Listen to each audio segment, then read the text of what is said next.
Want to advertise your business in a cost-effective way? It's time to give podcast advertising a try. Research shows a high rate of podcast listeners made a purchase as a result of an ad they heard on a podcast. Visit podbean.com/brands to launch a cost-effective podcast advertising campaign in minutes. That's podbean.com/brands. Hello and welcome to the Paul Weller Fan Podcast. Dan Jennings here with a little bonus episode in the run-up to the latest Paul Weller tour. Joined by a very special guest, Mr. Andy Crofts. Yes, singer-songwriter, musician, photographer, but he's also a stunning artist. You have to check out his website. We're going to talk about The Resistance, a beautiful piece of artwork that he's created to raise money for War Child, an amazing charity that is working to help children affected by the recent horrific events in Ukraine. We'll also chat about the tour rehearsals that are on right now in the lead up to the latest live dates. So let's get into it. Morning, Andy Crofts. Good morning, mate. How are you? I'm good. I'm down the studio, at Weller's studio, and it's just lovely to be back. It's been so long. It's been years. It really has. Yeah, it feels like I'm back with the family, and I'm more than happy. I can't explain it. There's a bit of me that wants you to do a through the keyhole and just walk around the cottage there for me. Well, I would, but you just see loads of naked band members just laying all over the sofas with leopards and lions. Rock and roll, folks. Rock and roll. Hey, look, it's lovely to have you on, Andy. Let's kick off talking about this beautiful piece of artwork that you've created to raise money for such an important charity, War Child. Kick me off and tell me how, first of all, what inspired you to do the painting, what the intention was originally, and how you created this piece of work. Well, basically, I've been, as you would have seen, of doing painting. I've said before, but I've painted a lot through my life, but I haven't done it this prolific.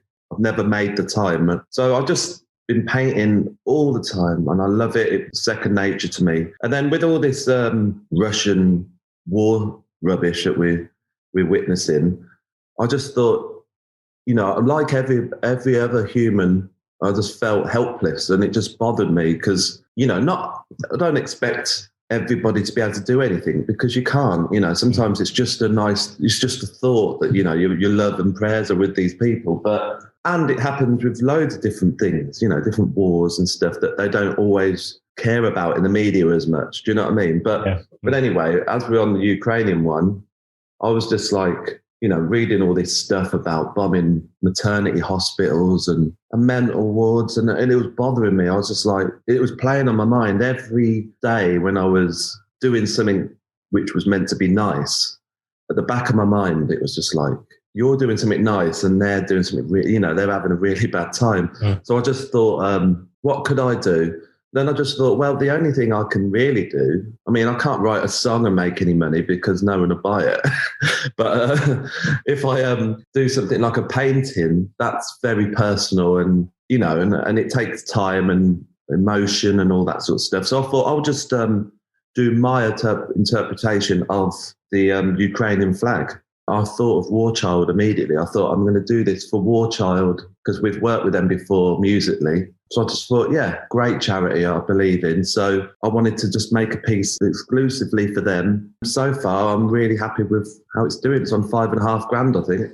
Amazing. We'll talk about how people can bid and get involved. And also, obviously, if $5,500 plus now is out of your reach, then you can still donate. You can give money to War Child. I'll put all the links on the webpage as well. There's so many things to talk about on that because you're a dad of two, as am I, of young kids, right? And you kind of watch it on the set. And it's heartbreaking, isn't it? It's absolutely heartbreaking. I saw one thing that really hit me. I saw this Ukrainian father having to say goodbye to his kids. I don't know if you've seen it. And it was just basically in absolute hysterical tears, because they had to leave or go to the border or wherever they're going, and he had to stay back and fight. And I just thought, God, we're so privileged. And we moan about these mundane little things in our lives, I'm tired, things like that. And these people are going through serious shit. That's what sparks it all off. It's just an emotional response, really. And the closest thing I can do for myself, it's a very small piece in the giant thing. My contribution would be a painting, and that's the only thing I could do. And all that aside, I actually really enjoyed doing it anyway. It wasn't like a labour of love, I'm going to do this. I actually really enjoyed making the painting, and it's full of layers. The reason I made it, instead of making a pure yellow and a pure blue, and it's a bit sort of messed up, it's just meant to sort of reflect the sort of damaged country in my eyes. You know, like the yellow it's not a clean, nice yellow. It's battered, you know, and then there's like the blue. It's, you know, like a battered cornfield and a battered blue sky with the clouds in it. You know, it was just an emotional response. You took it. I saw a picture of the band holding it outside the studio there at Black Barn. What did they make of it when you showed it to Paul and the team? Well, before we brought it down, my manager, Carrie, he had it all framed, you know, really nice in a lovely dark sort of frame, and it sort of presented it really nice. So, and before I brought it down, I also just ran it past everyone and said, you know, just to be cool, are you all right to do a photo with my painting? Because obviously, not going to lie, the more people power behind it just helps it get out there more. Do you know what I mean? If a Weller band are holding it, people like things like that. So yeah, they were well behind me, and they really grateful to be part of it. And they loved the painting. Paul said he really loved it as well, which made my day. So War Child is such an important charity, and Paul's worked with them even before you've been part of the band. I mean, this goes back, what, like 25, 20... Trying to think, 95, so 27 years now, Christ. Well, that Help album. Yeah, which was great, wasn't it? That's such a brilliant album. But the song with Noel and Paul McCartney on their version of Come Together would have been, I mean, that would have been back in the day when you were kind of a big Weller fan as a youngster as well, right? Like me. I bought it, yeah, Smoking Mojo Filters. I bought the 7-inch, and I was like, wow. Yeah, really Steve Craddock on that as well, right? Yeah. Really, really good version, that is. Really good. So, yeah, that's what made me approach War Child, because of the history with the Paul Weller thing. And I've done stuff involved with it, you know, like concerts with Paul and that. And it's always a pleasure. I mean, there's so many charities. Do you know what I mean? I could have picked any. And it gets to the point where I think, why can they have it and them? So I just thought, well, the only one I can really think is fair is the one that I've worked with before, and the title, War Child, you know, it's helping the children. And they're the real victims. Obviously, the average person is over there, but the children, as you're saying, if you have kids, what say do they have in it? You know, these tiny, innocent human beings.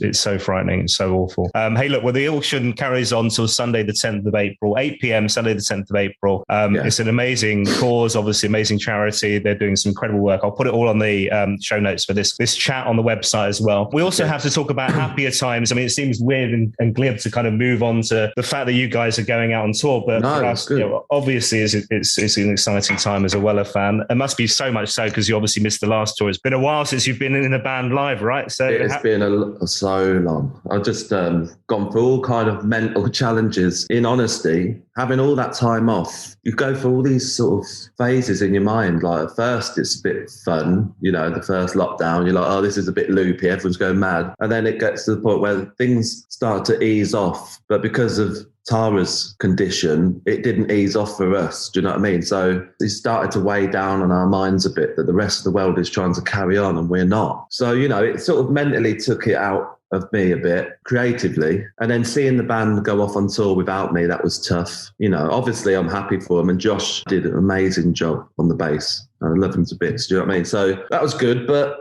you know, your mind plays tricks on you all that time off. And I was just like going, oh, maybe I'm not good enough anymore to play.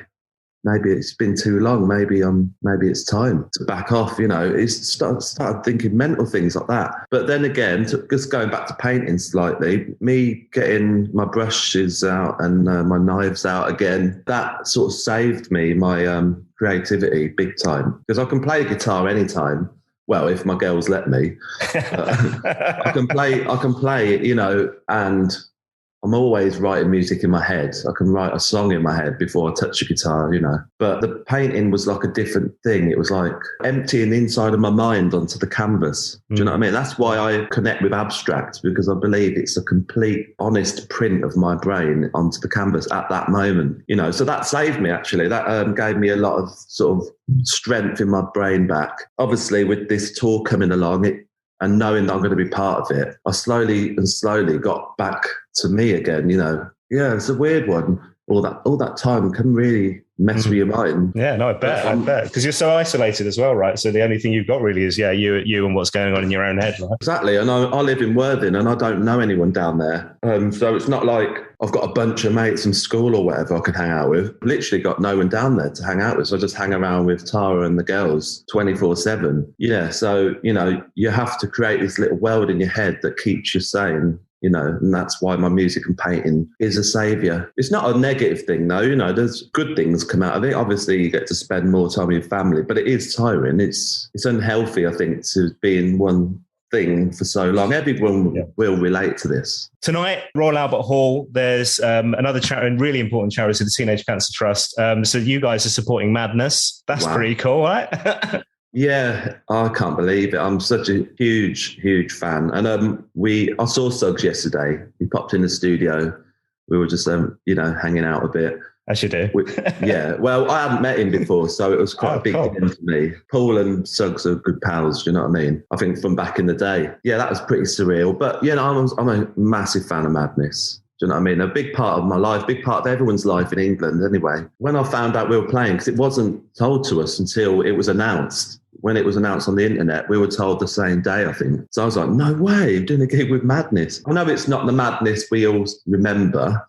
They're all older now, but it's still Madness. They're still great. They're still brilliant live as well. Absolutely. Yeah, so we're doing obviously we're supporting, and it's an acoustic sort of stripped back set, just mellow, and it's going to be lovely. We've got a really nice little bunch of tunes to do. It's almost like a little bit of a warm up for the tour in an odd way. Because it's kind of come at a good time. So we've been rehearsing every day for a week or two, couple of weeks. Yeah. You're playing every day. And then all of a sudden you need like a little sort of experiment. So there's your Albert Hall show. Just so happens it's the Albert Hall. Yeah. Not the dog and duck up the road, But that's where I'm privileged, you see. So yeah, we're doing that. And then that would be a nice little thing because all that time off. I mean, they've had a little bit more stage time than me, obviously, but all that time off, you sort of just get a bit rusty and nervous and that. So it's good to break, kill some butterflies. And then Norwich on Sunday, we kick off lots of dates in England and Scotland. So you've done rehearsal. Have you done all the production rehearsals now? Because Tom mentioned there's like these full-on production rehearsals. No, we're doing that next. So we've been rehearsing down the barn for, 2 weeks. Pretty easy going. We've got a massive list of songs, but we sort of just every day we chip away at bits and then we run the set. And then we go, no, that order's not right. Let's move it around. Let's get it. It has to feel right, the flow. So when we do that and we rehearse, and then it gets to the point where, okay, we're ready now. So let's go into production, the big one. So we set up on the stage how it's going to be, So we know exactly what we're looking at when we walk out on stage. We've got the right vibe and the distance between the drummer and we're all stood where we're going to stand, So that's next, and that's what we're going to do, and just make sure it all cuts live, on the big stage. And they're pretty full on, right? So what I've heard, it's like you're not messing around on that. It's like you're actually doing like the gigs pretty much, right? Well, yeah. We do stop and start and fag breaks or tea breaks, whatever. If you're in that position where you can, like we're lucky like that, it's good to set up and we play the set pretty much as a whole. Obviously, we'll stop and start and fix a few bits and getting our sound on stage. Each of us, we've got to get our sound half decent before we go out. And that's all it's about, really. It's just about having a bit of a heads up before you go on the road, Yeah. Well, look, we can't wait to see you guys. I'm sure you can't wait to get back at it. Is there anything you can tell us about set lists? Are there any? Obviously, there are always surprises, but any little hints you can give us? Anything you can tell us at all? No. But no, I'll tell you what.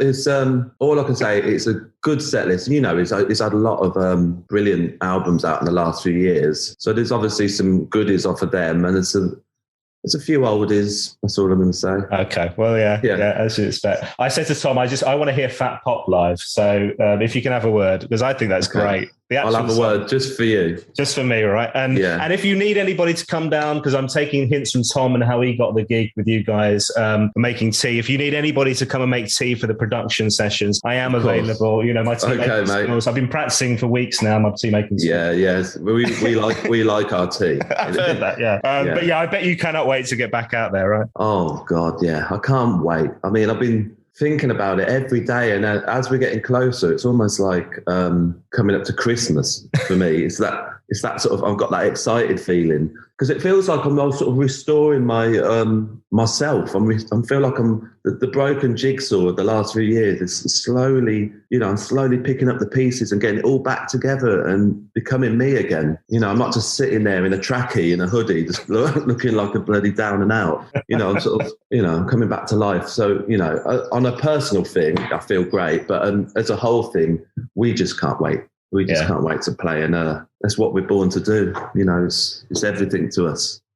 And I love hanging out with the band. It's not just about on the stage. We love sitting on the tour bus, just hanging out, chatting. It's all we have. We have the best time. The best gangs in my life, are like the Moons and the Paul Weller Band. They're like my best mates. Do you know what I mean? So I'm privileged. I don't get to do much with the Moons, unfortunately, at the moment, but that's still going. But the Weller thing, it's just like a band of brothers, and it's really nice to be back. And it was my birthday yesterday, so we had it was a nice vibe. Nice. So I saw pictures of you guys at the Ripley Curry Garden. I think it was at the weekend with Nikki and Anne and all that as well. So that's always a good sign of like, we're ready to go. We've had the curry. We're on. Well, we've had a curry pretty much every single night. We had one last night for my birthday, just why not? It's going to be amazing. Good luck with it all. Good luck with the auction as well, Andy. Can I just say quickly about the auction then? On the social networks, you can see that I would have posted about it. I mean, I've had a lot of shares on Facebook, like nearly 400 shares, which is great. So if you see my post about it, please share. Get it out there. I don't care if you're not going to bid. The way you can help is by sharing it, because my theory is there's going to be someone rich enough to get straight to the point. There's someone rich enough out there who wants to give money to help Ukraine. They want to pay some money. So they might want to pay more if they can get something for it. Do you know what I mean? If they have an option of having a paint in for the money they're going to put in, it's just a little bonus for them, isn't it? The only way we can find these people scattered around the internet or wherever they are is by everybody helping me out and sharing the post, the auction page or my website with the link, whatever.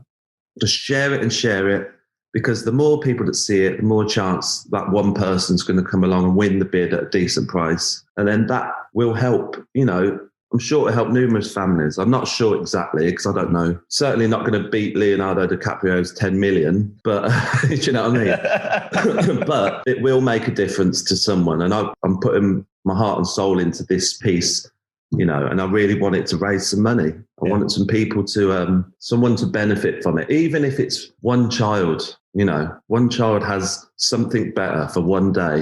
Surely that's enough, isn't it? So please share it, everybody, and that'll mean the world. Cool. Well, look, hey, hopefully this will help as well. You've heard the man. Share.